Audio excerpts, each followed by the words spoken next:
저는 그동안 참으로 교회를 열심히 섬기고 있었지만 참으로 종교인의 삶을 살았던 것을 제가 보게 되었습니다. 그 당시 저와 남편은 교회에서 참으로 많은 사역을 하고 있었는데요. 어느 날 저는 어느 누구보다도 참으로 열심으로 신앙생활을 하던 제 모습 속에서 너무나 많은 문제투성이에 제 자신을 바라보게 되었습니다. 왜 나는 염려와 걱정이 이렇게 많은 걸까? 왜 나는 늘 작은 일에 넘어질까?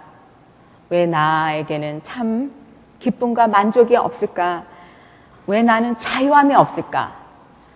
나는 과연 천국에 간다는 확신이 있을까? 나는 구원받았다면, 내가 과연 구원받았다면 그것을 어찌 알 수 있는가? 나는 수많은 질문들이 저를 엄습해 오기 시작했습니다. 그러면서 이 질문들에 아무런 대답도 찾을 수 없는 제 자신을 발견하면서 불안한 마음과 함께 간절히 주님을 찾기 시작했습니다. 그때 저는 일주일을 작정하고 주님께 저를 만나달라고 매달렸습니다. 일주일 내내 저는 잠자는 시간, 또 먹는 시간, 그 외에는 말씀 보고 기도하는 일에만 매달렸던 것 같습니다. 마지막 일주일이 되던 날 내 안에는 아무런 변화도 일어나지 않았고 내 마음은 점점 조급해지기 시작했습니다. 그날 저녁 두 아이들을 일찍 재우고 저는 예전과 같이 주님 앞에 앉았습니다. 그때 저는 제 평생에 그렇게 간절히 기도해 본 적이 없는 것 같습니다. 얼마나 시간이 지났을까요? 제 손이 바위 덩어리처럼 무거워짐을 느끼면서 커다란 두 손이 제 두 손을 감싸는 것을 저는 느꼈습니다. 그러면서 이전에는 결코 제가 기억조차 하지 못했던 성경 말씀이 제 머릿속에 너무나도 선명하게 떠오르는 것이었습니다. 그 말씀과 함께 갑자기 제 머릿속에 마구 그 엉클어진 실타래가 있었는데 그것이 풀리는 것처럼 너무나 분명하게 하나님이 참으로 예수님이 나의 죄를 위해서 십자가에서 돌아가셨다는 그런 사실을 너무나도 신기하게 믿어지게 된 것입니다. 그때 당시에 저는 그 말씀이 어디에 있었는지 알 수 없었고 저는 정신없이 이렇게 성경을 펴들고 손이 가는 대로 책장을 넘기기 시작했습니다. 그러다가 어느 한 곳에 환한 불빛이 제 시선을 고정시켜 주었는데 그것이 바로 로마서 10장 1절에서 4절의 말씀입니다. 그날 저녁 이 말씀을 통해 저는 하나님을 만나게 되었습니다. 형제들아, 내 마음에 원하는 바와 하나님께 구하는 바는 이스라엘을 위함이니 곧 저희로 구원을 얻게 함이라. 내가 증거하노니 저희가 하나님께 열심히 있으나 지식을 쫓은 것이 아니라 하나님의 의를 모르고 자기의 의를 세우려고 힘써 하나님의 의를 복종치 아니하였느니라. 그리스도는 모든 믿는 자에게 의를 이루기 위하여 율법의 마침이 되시니라. 아멘. 율법을 행함으로 구원을 얻는다고 믿는 유대인처럼 저 또한 열심히 교회 생활을 하기만 하면 되는 것으로 착각하고 살았던 것입니다. 즉 나의 열심 있는 종교 생활에는 하나님의 지식이 따르지 않았던 것입니다. 나의 노력으로만 의롭게 되려고 노력하야지 그리스도를 믿음으로 의롭다고 인정받고 구원의 의리는 하나님의 의에 제가 참으로 무지했음을 깨닫게 되면서 예수님의 십자가의 사랑이 제 마음속에 너무나도 믿어지게 되었습니다. 요즘 그 김원기 목사님의 갈라디아서 설교 말씀과 같이요. 예수 그리스도를 통한 하나님의 의의 선물은 구원과 하나님 통치하에서의 영생을 말하는 것임을 저는 깨닫게 된 것입니다.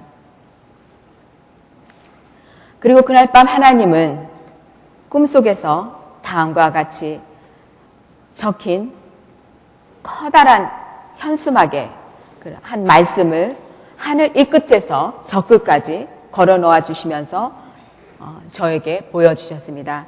그 말씀이 지금 보시는 것과 같이 요한복음 8장 32절의 말씀이었습니다. 진리를 알지니 진리가 너희를 자유케 하리라 라는 말씀과 함께 제 영혼은 처음으로 참된 평안과 자유함을 경험하게 되었던 것입니다. 그날 하나님의 자녀로 부르심을 받은 저는 그 후 광야의 훈련 과정을 거쳐야만 했습니다.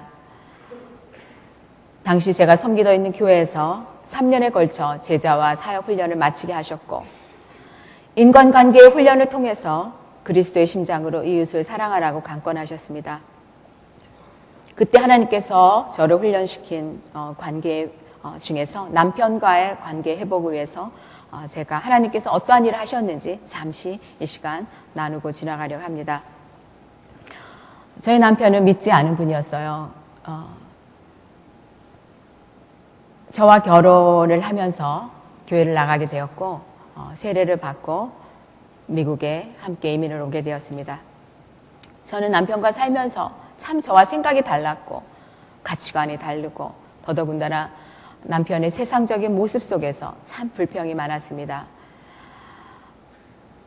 성경에서는 남편을 교회의 머리된 같이 존경하라고 하는데 저는 남편을 제 마음 깊숙이 존경하지 못했고 참으로 진심으로 사랑하지 못하고 있었습니다.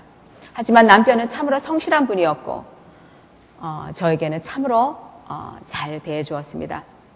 그런데 어느 날이었습니다. 늘 남편은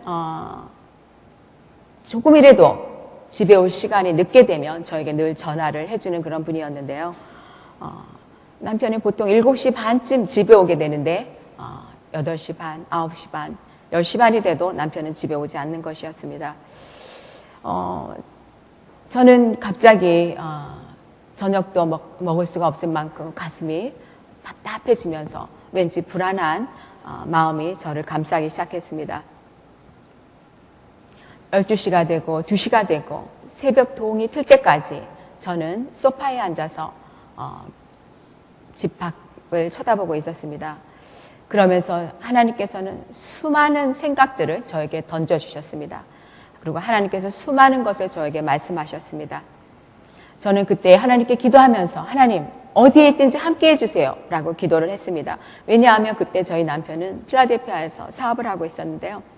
필라델피아는 참 크라임이 많습니다. 그래서 강도를 잘 당하기도 하고 또한 참 많은 사람들이 그 어려움을 겪은 그러한 일들이 많이 있었기 때문에 혹시 남편이 누군가에게 붙잡혀서 지금 쓰러져 있는 것은 아닐까? 아니면 남편이 교통사고를 당해서 혹시 지금 병원에 있는 것은 아닐까? 그러한 수많은 생각들을 제가 하면서 그때에 저는 처음으로 저희 남편에게 무슨 일이 일어날지도 모른다. 어쩌면 최악의 상황까지 갈 수 있는 그러한 생각까지 가면서 하나님 앞에 회개하기 시작했습니다.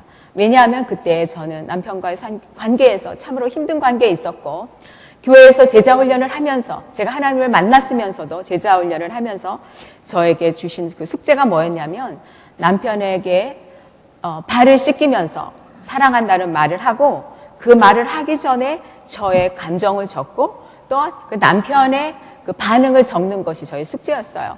근데 저는 그때 그 숙제를 하지 못하고 일주일을 갖고 있었습니다. 그때에 그날 밤 사이에 제가 하나님 앞에 앉아서 남편을 위해서 기도하면서 하나님께서 엄청난 회개를 저에게 시키셨습니다.